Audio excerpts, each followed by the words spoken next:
QB. Nah, setelah udah kita beli, langsung berapa lama kita bersama QB mendaftarkan kembali benderanya. Nah, sekarang bendera itu udah atas nama PT kita, Sarana Sejoli Pratama. Juga ada yang mengaku bahwa dia juga ada beli dengan QS Marine. Gitu. Ya, selanjutnya. Ya, oke, terima kasih. Saya Hendri Pai. Saya adalah kuasa hukum daripada PT Sarana Sejoli Pratama yang mana bekerja adalah Bapak Semon. Jadi Pak Semon minta saya dampingi sebagai kuasa hukum karena di sini ada satu dugaan tidak pidana dilakukan oleh seseorang yang kita duga, sementara pelakunya adalah PT Pelayaran Sarana Mega Armada. Limbah. Ya. Pelayaran Sarana Mega Armada ya. Bukan limbah. PT limbah.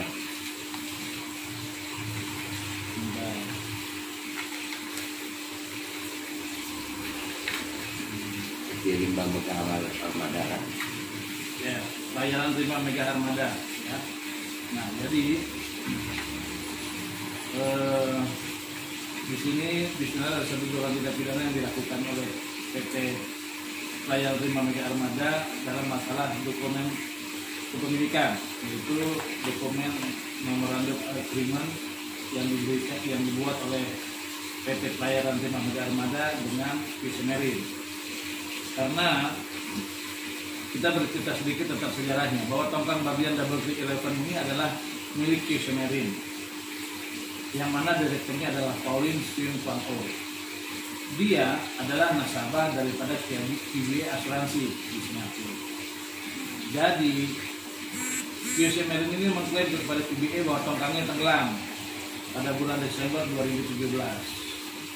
Lalu diproseslah proses klaimnya, pengajuan klaimnya yang dilakukan oleh QS Marine yang diwakili oleh Direktur QS Marine yaitu Pauline Siung Kwang Oh.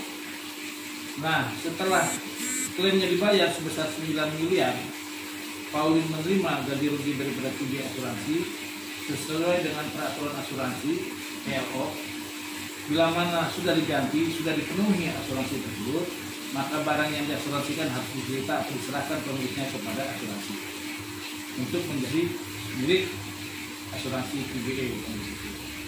Nah, setelah menjadi milik QBA Asuransi, barang tersebut dijual kepada PT Sarana Sejoli Pratama, yaitu Pak Semon sebagai direkturnya. Sehingga kepemilikan tongkang bagian WP11 ya, yang dulu ada QS Marine punya, sudah diserahkan kepada asuransi dan dijual kepada Pak Semon. Nah, pertanyaannya, apakah mungkin orang yang mendapat klaim asuransi telah dibayar asuransi atas satu objek boleh dia jual lagi kepada orang lain? Ya, tidak mungkin, karena bila mana itu dilakukan oleh si Pauline Siung Kwang Oh atau QS Marine, berarti dia melakukan kejahatan asuransi.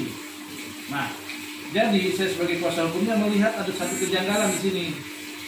Setelah saya perhatikan dengan bukti tanda terima keuangan pembayaran asuransi dari QBA Asuransi kepada QS Marine yang diwakili oleh si Pauline Siung Kwang Oh dan permohonan isi formulir untuk klaim asuransi, ternyata tanda tangannya tidak sama dengan dokumen jual beli PT Pelayaran Mega Armada ini dengan si Pauline Siung Kwang Oh. Jadi saya menduga bahwa dokumen yang si Buntia pegang untuk mengklaim bahwa 311 itu adalah miliknya itu adalah palsu. Sehingga saya membuat pengaduan. Saya membuat pengaduan ke Polresta dengan laporan pengaduan dengan nomor B/648/7/res-1/1 11/2021 tanggal 22 Juli 2021 atas nama saya yang Nah, jadi saya besar berharapan saya. Dan juga secara perdata kita juga lagi menggugat kepada beliau ya, bahwa kita adalah pemilik yang sah. Yang awalnya kami adalah penggugat intervensi, yang gitu penggugat awalnya adalah PT Pelayaran, tapi kami lagi mengupayakan upaya hukum banding dan prosesnya masih berjalan. Nah, Jadi besar harapan saya para pihak yang berhubungan dengan pengembalian double trick eleven ini jangan sekali-sekali memproses perubahan dokumen atau pengembalian double trick eleven karena perkara hukumnya belum selesai. Dan saya pastikan kalau ada salah satu dinas instansi yang berani memproses perkara ini, memproses dokumen peralihan bendera ini, ya, dengan tidak menghargai proses hukum ini, saya pasti akan tuntas. Saya akan melakukan upaya hukum menggugat secara melalui Kementerian Tata Usaha Negara. Karena saya anggap apa yang dilakukan oleh dinas-dinas itu untuk membuat balik bendera untuk program bendera bertujuan itu tidak sah dan benar. Itu barangkali yang saya sampaikan. Gimana Pak? Ya, saya ada tambahan sedikit mengenai kejanggalan-kejanggalan jual beli ini. Dia 2018 ya jual belinya di awal tahun bulan Mei. Mei.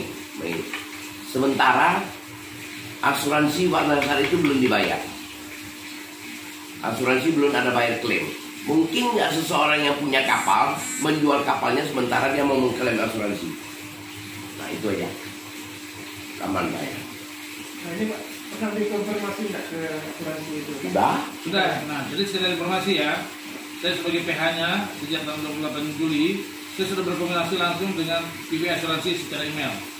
Saya sudah 2 kali bersurat dan bukti suratnya juga ada di sini.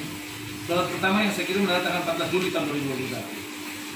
Saya berkata kepada dia, saya menanyakan tentang legalitas Anda, saya tanyakan apakah benar tongkang itu milik Anda, benarkah Anda mempunyai kewenangan hukum untuk menjual tongkang itu pada kami? Dijawab oleh dia pada tanggal 23 Juli tahun 2021. Nah, jawabannya ada nih. Jawabannya ada, ya.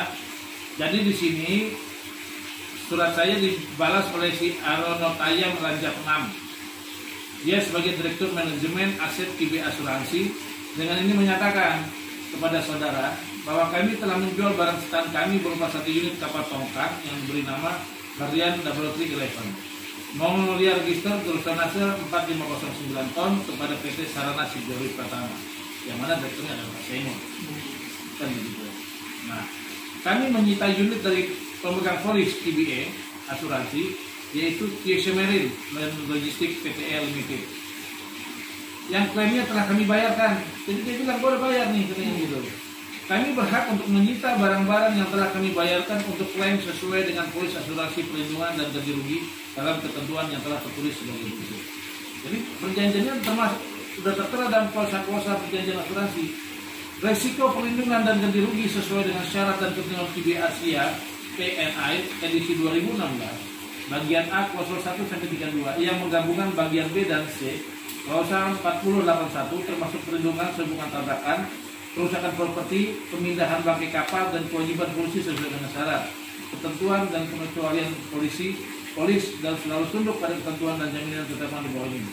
Di mana dalam bagian B dan C klausa 40 sampai 81 bahwa kami sebagai penyedia asuransi yang telah membayar klaim secara penuh atas barang yang diasuransikan, kami memiliki hak untuk menyita barang tersebut dan dari pemiliknya dan pemiliknya berkewajiban untuk menyerahkan kepada kami.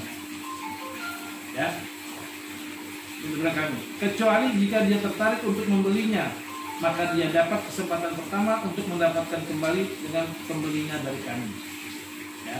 Tetapi hal ini belum pernah dilakukan oleh TSM Marine dan Logistik Pte Limited. Itu yang secara singkat global. Jadi di sini asuransi sudah cukup jelas menjawab bahwa itu memang punya saya sita dari TSM Marine. Dari si Paulin, karena si Paulin sudah terima pembayaran kami sebesar $900.000 Singapura atau lebih kurang 9 miliar lebih lah pada saat itu. Nah, ini barangnya disita dan pada tahun 2019 dibeli oleh beliau. Pada saat beliau mau ambil barangnya, karena tongkang sudah dari Pontianak, entah karena ada satu sedikit cerita lah waktu kita jabarkan di sini, ternyata ada orang mengklaim bahwa itu adalah tongkang dia. Tongkang dia. Setelah kita lihat dokumen-dokumennya, memang secara dokumennya benar, kayak benar kenapa? Semuanya lengkap. Tetapi saya menduga itu palsu.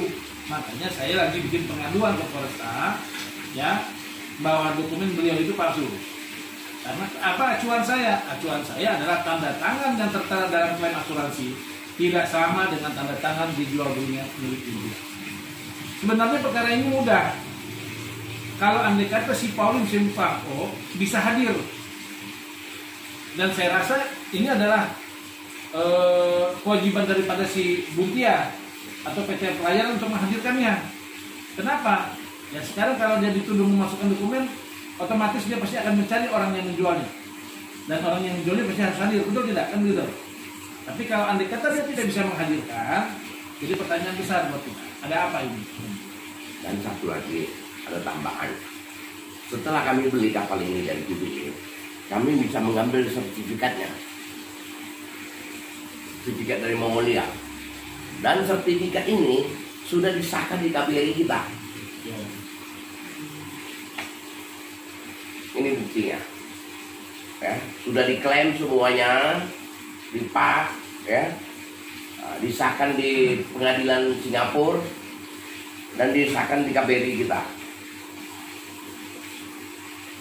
Jadi kalau kita beli barang di luar negeri, sudah KBRI kita mengesahkannya, itu saya rasa dokumennya sudah cukup valid. Dan ini dokumen bisa dicek ke KBRI kita. Dia kok ngeceknya? Tinggal email aja atau telepon langsung, bisa langsung bicara. Jadi menurut Buntia mereka beli dari siapa tadi? Dari pemilik pertama. Dari pemilik pertama. Iya. Yang ternyata sudah mendapat klaim asuransi. Yang ternyata sudah dapat klaim asuransi. Itu bisa kita buktikan. Jadi pertanyaan kita sederhananya sebagai orang awam, mungkinkah barang yang sudah diklaim asuransi, sudah dibayar oleh asuransinya, dan kita jual? Dijual lagi. Nggak usah tanya pada orang, kepada saudara aja. Anda sudah lapor mobil Anda rusak, hancur, dibayar oleh asuransi 80% atau 90%. Berani nggak bangkainya itu Anda ambil?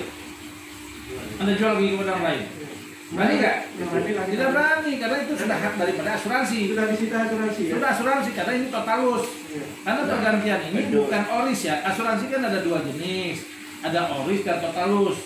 Kalau oris kerusakan dibiayai oleh asuransi dan mobilnya tetap punya kita. Itu oris, dibayar sesuai dengan kerusakan. Tapi kalau kerusakannya sudah 75%, ya itu biasanya diganti secara penuh. Disebutnya asuransi totalus, dan barangnya akan diambil oleh pihak asuransi. Disita, diambil. Dan satu lagi kejanggalan saya tambah, itulah yang tadi saya katakan. Sepanjang klaim asuransi berjalan waktu itu, sebelum diasisikan asuransi, Anda kan katakan Bapak punya mobil, mau mengklaim asuransi, ya Bapak sampai mengklaim ini bangkai berani Bapak jual. Nah itu tanggalnya di sini dia jualnya. Ya kejadian akhir tahun, awal tahun ya. Nah dia belinya di bulan Mei, sementara asuransi membayar klaim kepada dia bulan 22 Desember. 22 Desember 2018. Jadi di sepanjang Bapak klaim ini mau minta ganti sama asuransi, asuransi belum ACC, masih dalam pengecekan udah dijual. Jadi itu begini, kejanggalan kan? posisi tongkang sementara ini ya, kita mendengar dia lagi mencoba memproses membalik namakan menjadi bendera Indonesia. Ya, memproses balik nama Indonesia. Makanya saya akan bersurat kepada Kementerian Perhubungan, Dirjen Laut, ya, Direktorat Jenderal Perhubungan Laut, ya, sama ke Direktur Perkapalan dan Kepelautan. Saya ingin menyampaikan kepada mereka agar proses balik nama yang diajukan oleh PT Pelayaran ini jangan diproses. Karena kami ada proses hukum secara pidana dan kami ada lagi upaya hukum secara perdata. Kan gitu. Tolong itu dihargai. Nah, jadi jangan sampai dan saya minta juga kepada Dirjen Perhubungan Laut untuk meneliti dokumen mereka. Karena silakan dileting sertifikat itu adalah penghapusan untuk mengganti bendera negara. Itu harus dokumennya harus lengkap. Dan harus ada cross check kepada Mongolia Maritime Registry yang artinya melihat betulkah deleting sertifikat yang dibawa oleh pemohon ganti balik bendera itu benar. Karena jujur saja kalau kita cross check ke Mongolia Maritime itu pasti tongkang itu memang sudah dihapuskan, tetapi bukan untuk ganti bendera, tapi cuma untuk ganti kepemilikan. Ya. Dan di sini pernyataannya ada ini semua. bukan untuk mengganti mengganti bendera, Nah, di sini ya, ada tetapi benderanya. untuk mengganti